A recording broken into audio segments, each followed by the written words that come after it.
We back at it. I'm out here with the homie Todd. Yes, sir. We're gonna talk that talk today. First question. How'd you make your way to Christ? Well, I was young. I got invited by my aunt to church. My family wasn't going to church, and I just kept going back by myself, and then eventually family followed along. Really? So at that time, were you like, was you in it, or you were just like going? Nah, like before that, I was struggling with being bullied. Okay. Like folks didn't know nothing about it. It was Yeah. just stuff that I was literally not knowing that I was talking to God about.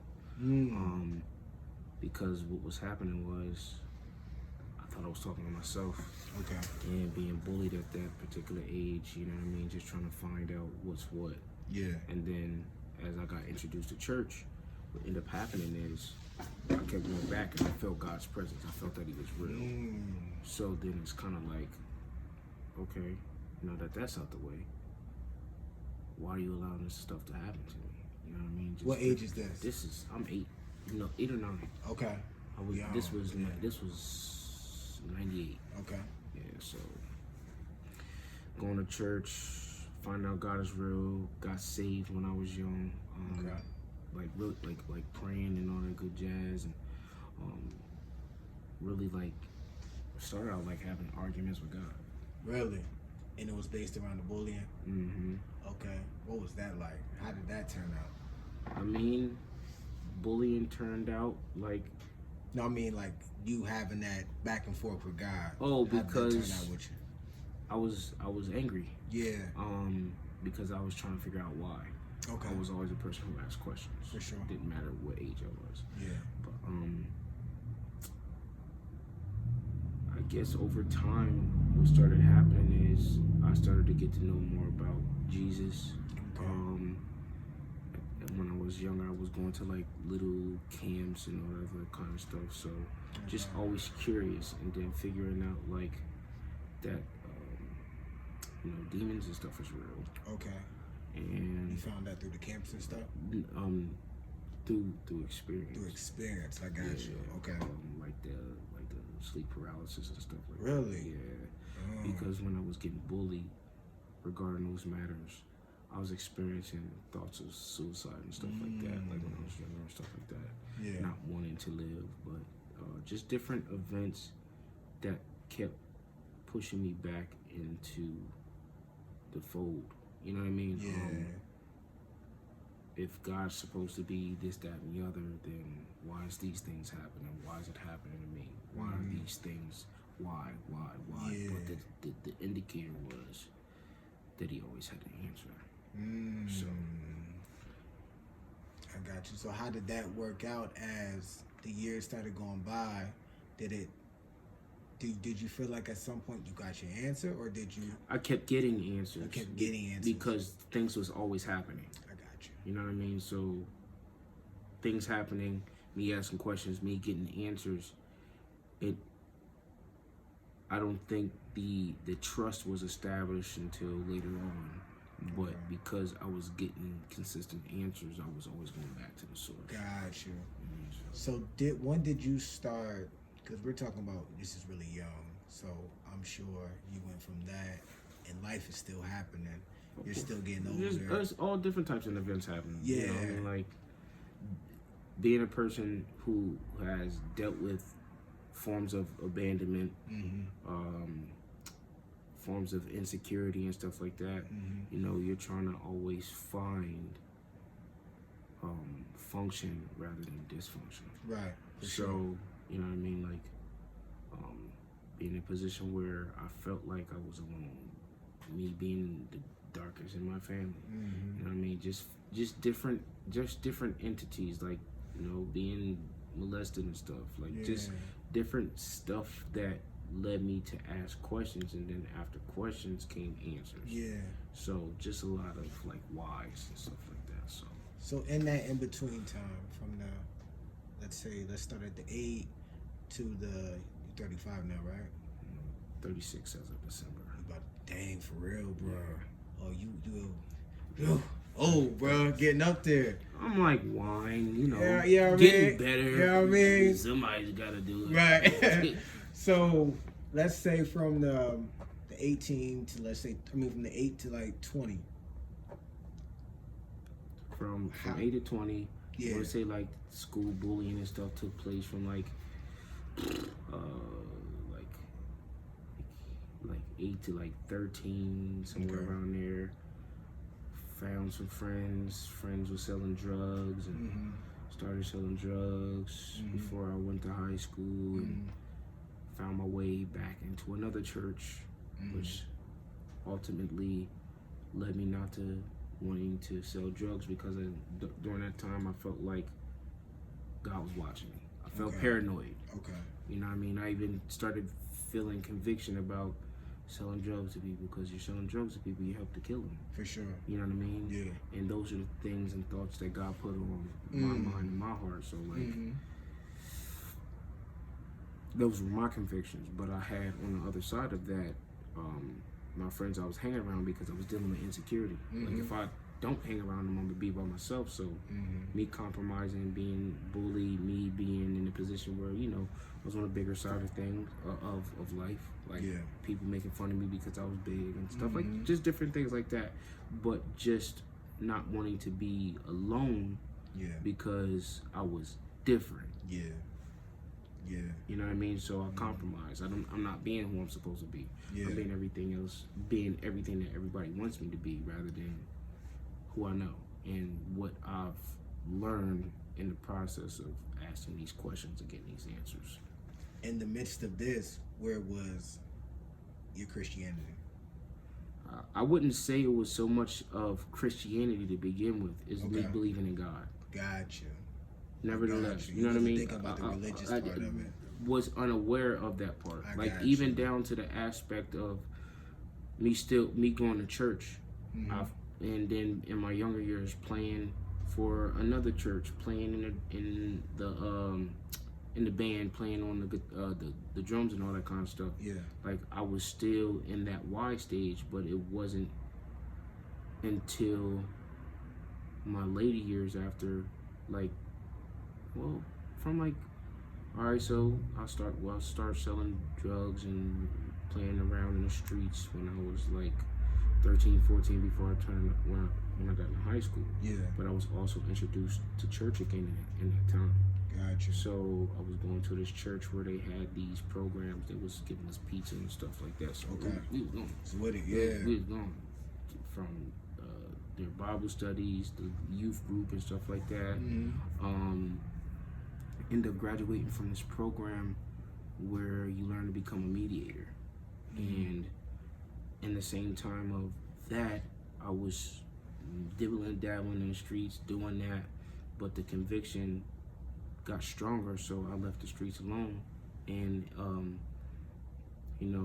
started going to church. That didn't, I still see my friends here and there, but it wasn't nothing too crazy. Okay. High school yet? Yeah, this is transitioning into high school. Okay. High school, sports and stuff like that, but this is when I discovered the singing. Okay. You know what I mean? So singing was something I did, but I wasn't really into it until I knew that, okay, I can get attention from gotcha. Girls. For sure. You know what I mean? So high school was a blitz, bro. Yeah. I would be in the middle of class, girls come knocking on the door. I'd be in the middle of a test. They ask, "Oh, can you come and sing to me?" You know what I mean? I wasn't into no sexual things at that particular time, but just as far as what they were trying to desire out of me during that time, I was just unaware of it because some people were attracted to the gift. For sure. But that's what helped me to unfold in high school, play football and all that kind of stuff, but that wasn't where I was focused at because I wanted to be creative. Gotcha. And discovering that, I wanted to do R&B. Yeah. I was already sold. Yeah. You know what I mean? Like having, mentors like what's his name? Jazz from Drew Hill. Yeah. Him, because they also had a group here signed from signed to them. Really? Yeah, so Okay. a lot of one of the guys from that group had been my mentor for a while, and Okay.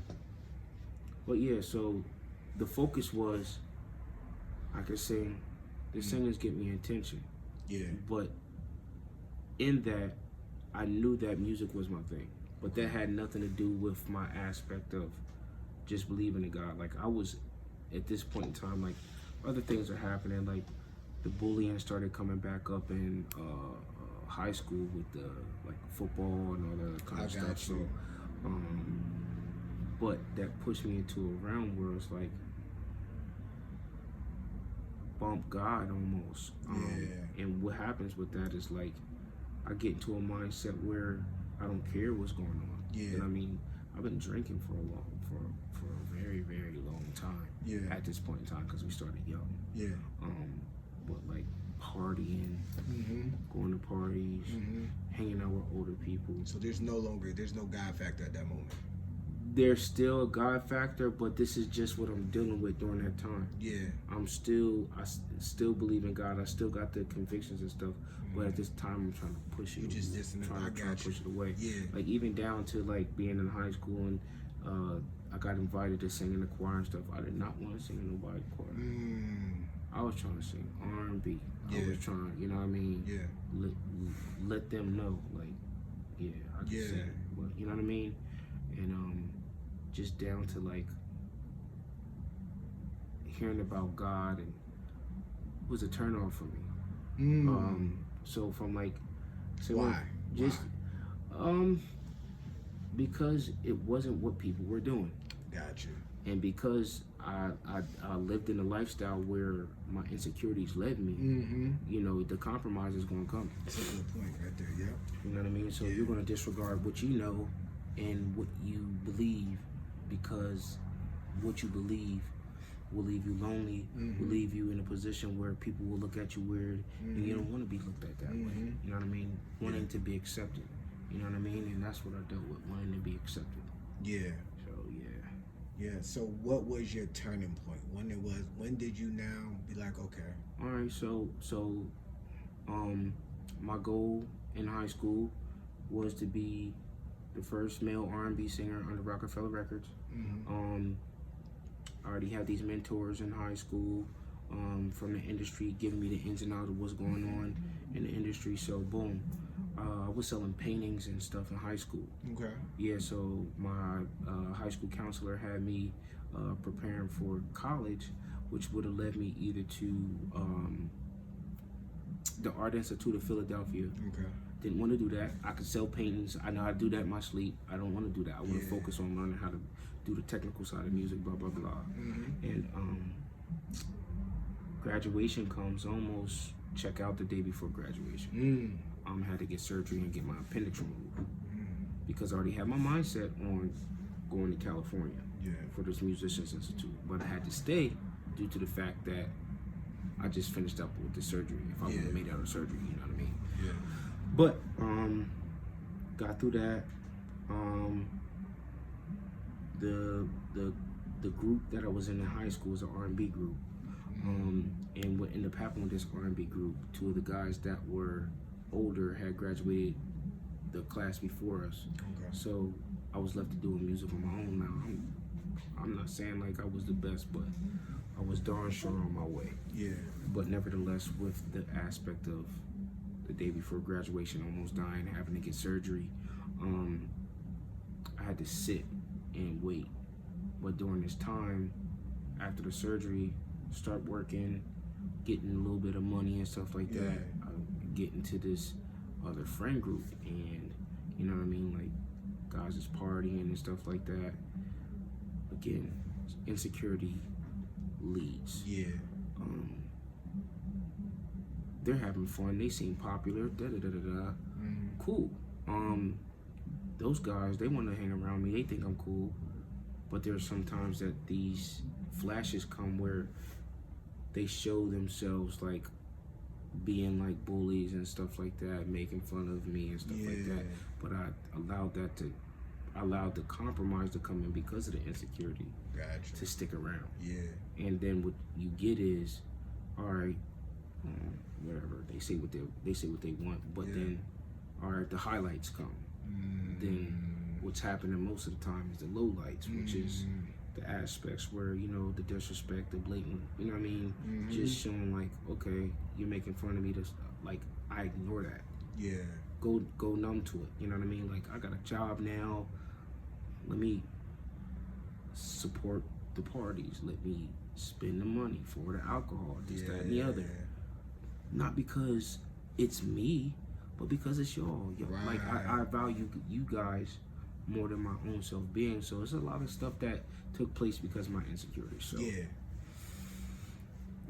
And then Christ came in at what point? Like, when did you just like, all right? Well, Christ came in again. So from this time, it's from like 17 to like 20. Okay. This is with the new friends and stuff This is with like that almost that group out of high school. Yeah. You know what I mean? Like friends I grew up with. So it's a combination of things. Okay. And, you know, we're all colliding with each other regarding like, all right, these are mutual friends, these are mutual friends. We all want to be friends and stuff like that. But these are the same group of mutual friends and other people that have, you know what I mean? Like, I've allowed to make fun of me and stuff like that. And, you know, me being acceptive of it because I don't want to be rejected or be alone. Right. So I allow those insecurities to drive me to still hang around them. You know what I mean? And of course, like, I don't think of myself as a bad person. Yeah. We all got our bads. For sure. Disregarding. No disregarding. But because of what I've been experiencing, I'm like, you know, things that I do for people and stuff like that, I'm thinking like, oh, you know what I mean? Like, I'm not a bad person. This is why they want to hang around me. Right. But insecurity would tell me that, but in my conscience, it's like, they're just using me. There are certain things that I was doing that, like, okay, bump who he is as a person, but what he's providing for us. You know what I mean? So that's my perspective.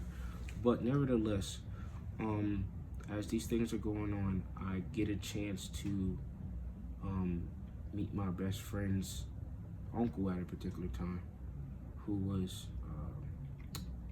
I think he just came home, but he introduced me to the church that he was going to. Okay. Which is like the outreach. Okay. I mean, so God's dealing with me. You know, I told the pastor, yeah, I can sing this, that, and the other. He said, okay, cool, sit for a year. Yeah. You know what I mean? So in that time, God's really dealing with me on the inner workings, because at the same time, I have a group of friends that is not, they're going to church too, but they're not. With you? Yeah, okay. Like we all going to church together because we got invited, you know what I mean? But God's doing the inner working on me, and some desires that went out the window is desires to do the same things that they were doing. Right. I think it was my 21st birthday.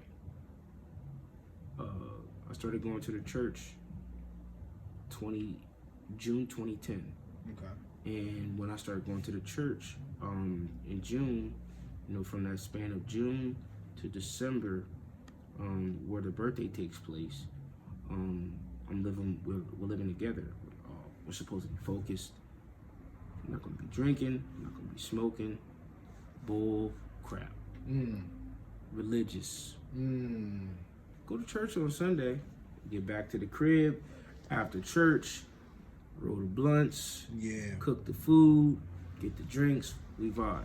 Blah blah blah. So I'm pretty much drinking and smoking during this whole time. I'm drinking and smoking before that, but just in this particular place, God's incorporated again. So over time, what starts happening is God starts convicting me, because I'm actually like getting a better understanding of who God is and what God does and how I'm supposed to be and how I'm supposed to conduct myself. Yeah. From learning from Pastor Keith. And because he's teaching these things and I haven't heard God in this way before, I got reintroduced to him in another perspective. Right. Like, it wasn't just me asking questions and asking why. But now it's like, here's the why, and this is what you got to do. And those convictions came from me. There was a point in time where we were living together, and we were at beef because of the simple fact that I wasn't doing what they was doing. Yeah. I stopped going to the club. I stopped drinking. I stopped. You know what I mean? So again, so here we go to my 21st birthday, and I'm not my last time drinking. 3 weeks go by. It's my friend's birthday. It's my first time I ever I seen a demon. Not my first time. I seen him when I was little, but then not understanding like there's a difference between shadows and just different stuff. Yeah. So what ends up happening is I buy my friend a hotel bottle and some weed for his birthday. So we're at the hotel drinking, rolling blunts. I watch this demon like form himself in front of me through him. He's like, you haven't drank and smoked in like 3 weeks. You gonna be lit. You gonna be high tonight. And then that was the last time. That was the last time. Wow. And so just that one event, I stopped drinking, I stopped smoking, I stopped partying. And then that's when all the confliction started coming along, like the beef, like, oh, you think you better than us, and you don't want to hang out with us, da da da da. Whole time I'm going to church. Whole time we going to church. But then they stopped going to church. Yeah. But I still stayed in the place where I got invited. Yeah. Because that's what was happening with me. Yeah. And I think the whole thing was I was so not confident about who God wanted me to be, that he had to literally separate me from them in order to get me to himself. So during this time, I'm working at the Boys and Girls Club, and he calls me and he's like, yo, you got some cash for this gift card that I have. And I'm like, yeah, that's no problem, blah blah blah. Hold you, day before that, I'm in my room smoking a blunt to myself. I'm not fully like, you know what I mean, like that was just, you know what I mean, smoking a blunt to myself, and I hear God tell me, you're gonna lose your friends. Audibly, I crack up in my Bible, God, please, this, that, and the other. Again, these are still my insecurities, you know what I mean? Overriding and stuff like that. So, very next day, I get that phone call that I just told you about. Yo, you got $90 for this gift card. I got a gift card, blah, blah, blah. Yeah, I got it. I'll give it to you when I get out of work. So, the friend that I was living with from June 2010 all the way up until like December 2010, because our apartment lease was only for 6 months, so he ended up moving back with his folks and I moved back in with mine. So at this point I'm at my mom's house and he's like, yo, can we meet up after you get off work, blah blah blah, I'll give you this money for exchange for this car, boom. So he's at my house waiting there because I walk back and forth from work. And I get in the car. I'm like, so what's up? So he starts crying. Oh, I'm gonna be good. God got me. This, that, and the other. You got that card. Da da da da da. I mean, you got the money for the card. I'm like, yeah, I got you. Here, so my mom like, what's going on? I was like, all right, well, till we see each other, da da da da, I'm gonna be good. And when I got out of the car, I walked up the steps and got on the porch and watched him pull off. That's when I realized that was the moment that God told me that I was going to lose my friends. So it wasn't an essential like losing your friends, but he had to separate me from them, because if he would allow me to stay in my insecurity and allow the insecurity to drive me, I would have still been doing the same things that they was doing. Sure. And I'm not saying that to say like I'm better than anybody, but it's just that what God was doing in me during that time is for what I'm doing now, Yeah. and I didn't know it. Yeah. But you know what I mean, just being in those modes, like always asking why, just want, because it was just a lifetime of events that left me alone, that left me abandoned, that made me feel like I was by myself. Mm-hmm. So that's what I dealt with, and what I have dealt with, and what tries to come back. Yeah. So I'm never not mindful of that. Right. So okay, let's talk about it for a bit, as far as like people who also struggle with the same thing, went through similar situations. What is it like? What's it look like practically? Like to climb out of it, and to stay out of it, or the prevention of it. You know, falling back into the insecurity, the abandonment, all that type of stuff. For you, I think for me is learning to keep it at the basis of God, because what can come out of insecurity is a false sense of pride. right? Because if you're insecure and then you start to build confidence, then once you gain that momentum, then God can easily be moved out the way. Mm-hmm. And you don't keep it on him no more. You keep it on the things that's causing you to get the attention, the things that's causing you to for people to like you, and you forget that if it wasn't that I can forget that if it wasn't for God, then I wouldn't be where I'm at. Now he has taught me to be confident in who he has created, because his word tells us, you know what I mean, he doesn't create anything that's just anything. We're fearfully and wonderfully made. So with the understanding that came from the Holy Spirit, and just teachings from Pastor Keith, he taught, because you know, he taught me from a place where, you know, he's had similar experiences. You know, I wouldn't say I know everything, and I wouldn't say that God doesn't use people to teach you about certain things. For sure. So I can't just say it was all God.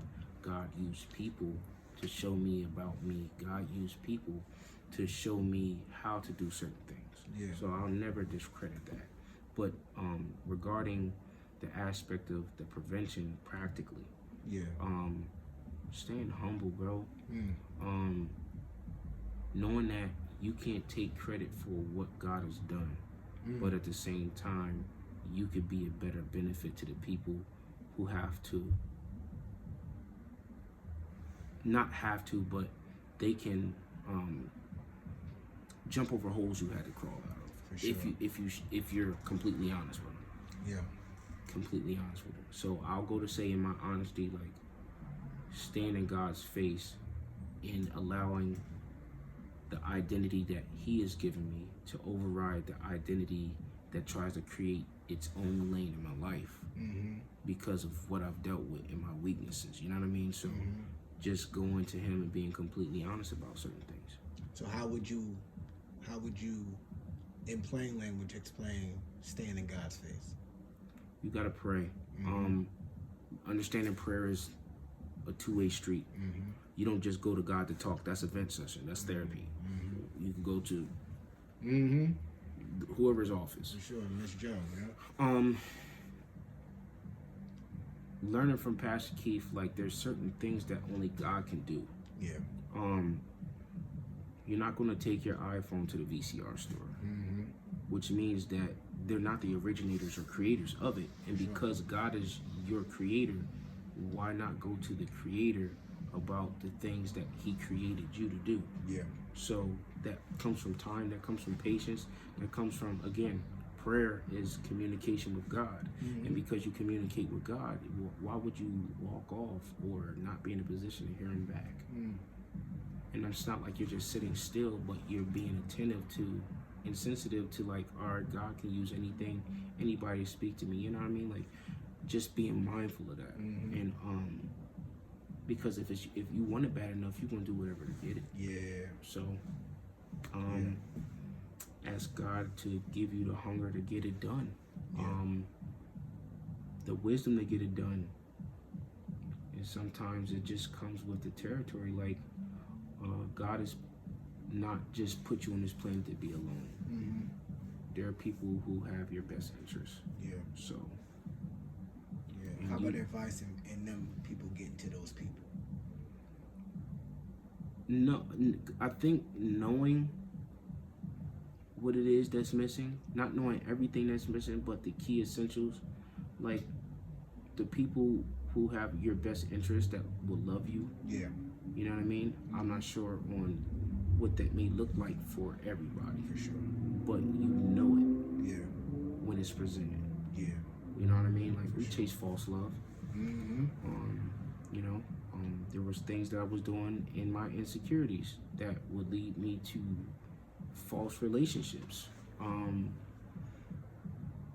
was doing things with girls that I would never do because I want to be a lover boy. I never had a girlfriend before. Yeah. I never, been in a relationship. I want to treat somebody right. Yeah. But hanging around a bunch of friends that's doing a bunch of things with a bunch of women, and then you're comparing. All right, they're doing these things. What are you doing? Yeah. So guess what? You start compromising what your morals are. Start doing things that they're doing just so that you can blend in and be quote unquote normal. And that was and I was doing that and I was uncomfortable. Yeah. But because I wanted to be around these friends, I had to start doing something. You know what I mean? I'm looking like the guy standing out. For sure.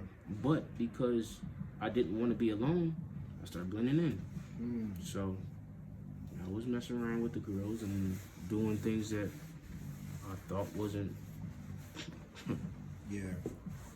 Yeah. That's a good segue. So I'm glad you said that because I want this. I can't leave without this conversation. Been practicing celibacy for how long?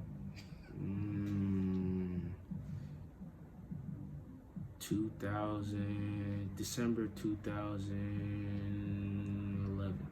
Listen, we can't leave this conversation without talking about this, homie, because this can be helpful. It's a lot of single bulls out there. It's a lot of people out there who just can't 3 months. You know what I mean? 2 weeks. Walk me through that journey of getting to that point. So I can't say to a point. Well, you can say to a point, but it's still a journey, and you gotta respect it. No, I'm not saying. I'm saying walk me through the journey. Like, walk me through the journey of the shift, the mindset that has to be maintained. It's every day is an opportunity to go up, bro. Yeah, for sure. And the way our society is built, I'll put it like this: the easiest basket to score is a layup. For sure. So it's a lot of people that want to get close and they want to score, and all they want to do is lay up. It comes with being solid in yourself because you get called gay, you get called weird, you get called, you gotta, you know what I mean, like test drive the car before you buy it. Yeah. There's a lot of people who are not confident in themselves and have to provide their highest value just to be embraced, and I think that comes from another place of being insecure, not getting the proper love or being perverted in that. Yeah. You know what I mean? I was not in a position where it was like, oh, I can deny it, or be in a position where it was always accepted. Yeah. I have to pray. Yeah. Because masturbation is real. Yeah. Sure. That's an addiction. For you know what I mean? Outside of doing, things with women, masturbation was a thing. You know what I mean? Yeah. Yeah. And that's accessible. Yeah. What? Completely accessible. Don't need no agreement. Don't need no help. Nothing. I could do this myself. Yeah. But because there were other desires that I had regarding the things that God was starting to put on my heart. Yeah. As far as like marriage, there was books that I read regarding this matter because I was completely honest with my pastor. Like that's what I deal with. You know what I mean? Not wanting to be by myself, wanting to be in these relationships, but there's desires and burnings and stuff like that. Not burning, but For sure. But Gotta make that clear. There's the passion. Yeah, the burning desire. The burning desire. not the burning, not the burning sensation. That's the difference.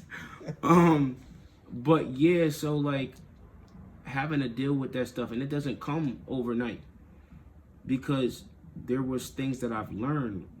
There was a book that I received at the altar of sexual idolatry. And what I've learned from that book over time, when you have a relationship with God, and you know, you believe in His Holy Spirit that can show you things to come, give you, you know, wisdom to come, give you the strength to get things done. Yeah. Through that book, I learned that the convictions got stronger each time that you did it. And each time that it was done, the gap changed over time, until it was more consistent. And then you developed, by way of spending time with God, strength to get it done. You know what I mean? I'll be completely honest. It'd be times, how does she say it? Up and stuck? Yeah, up and stuck. Shout out to Cardi B. For sure.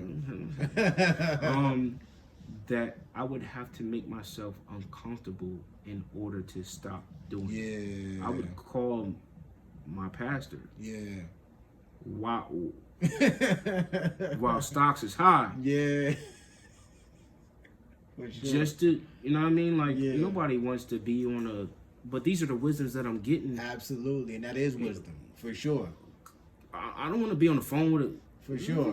We got to question you. Yeah. But listen, you going down from that, though. Has to keep you on the phone, and all right, okay.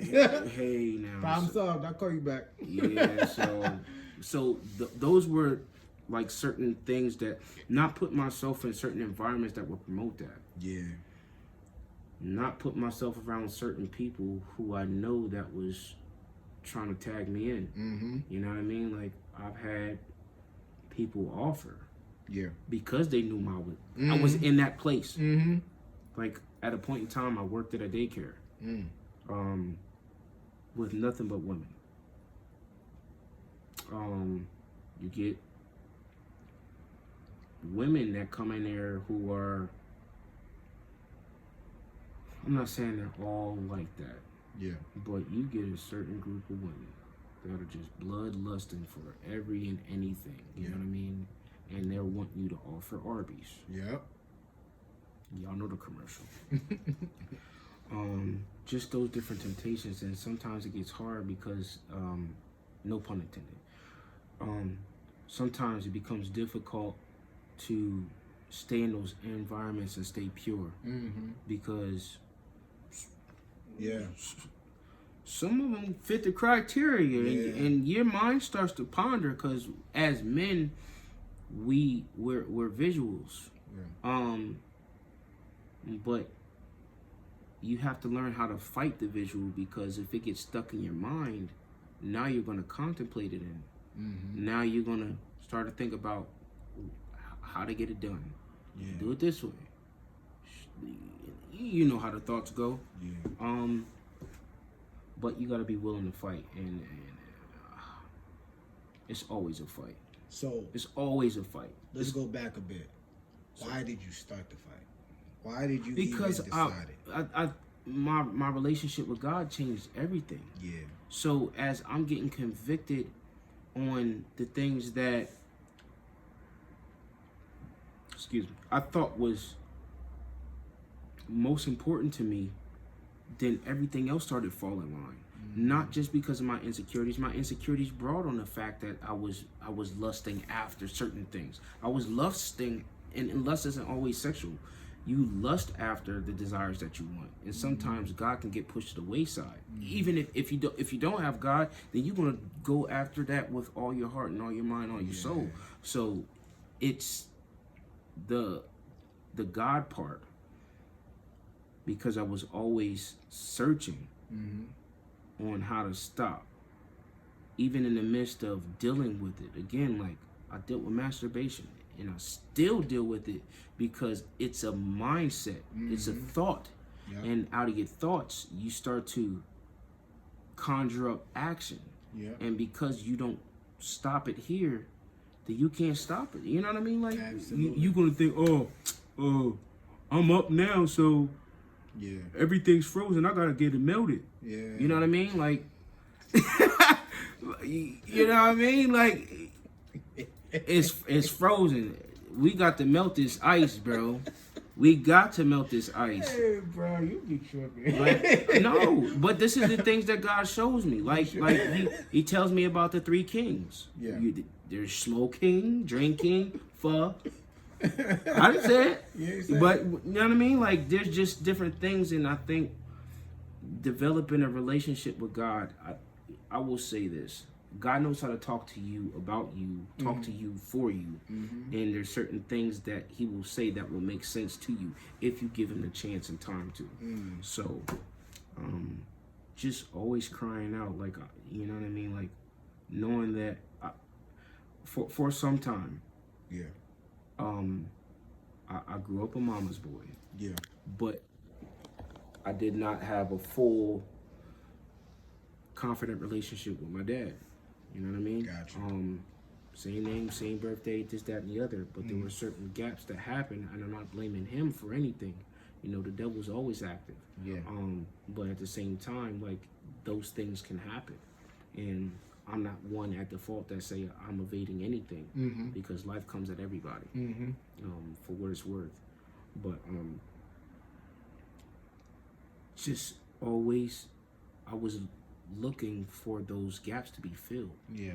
And it didn't even have to be about somebody that was a good character.